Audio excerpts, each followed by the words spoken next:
It's Harold. Harold was the meanest, most miserable person you could imagine.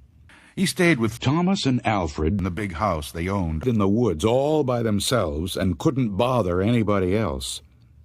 One day, they were off somewhere getting firewood, and Thomas and Alfred got so mad at Harold that Thomas grabbed an axe and cut his head off, just like that. Then the two men carried him nice and neat and went home. They ate supper and went to sleep, thinking how glad they were that they had done this awful thing.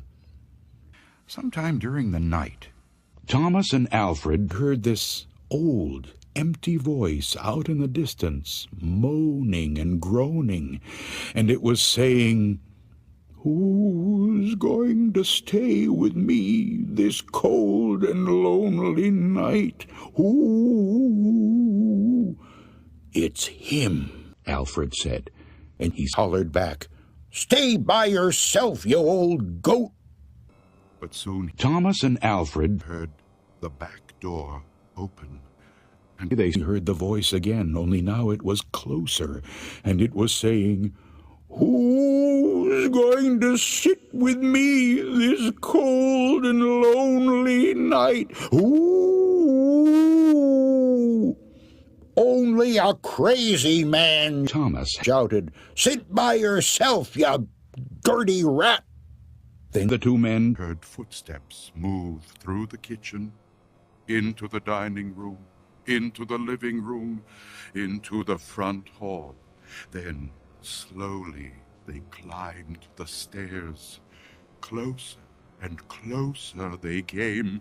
Soon they were in the upstairs hall.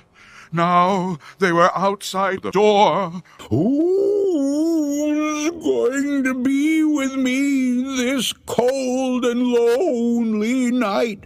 Who?" "Nobody," Thomas and Alfred sneered. "Be by yourself, you miserable mole." Suddenly, the door flew open, and in walked Harold. "Who's going to stay with me this cold and lonely night?" he called in a low voice. Before Thomas and Alfred could answer back, Harold reached out and grabbed the two men, and Harold hollered, "You are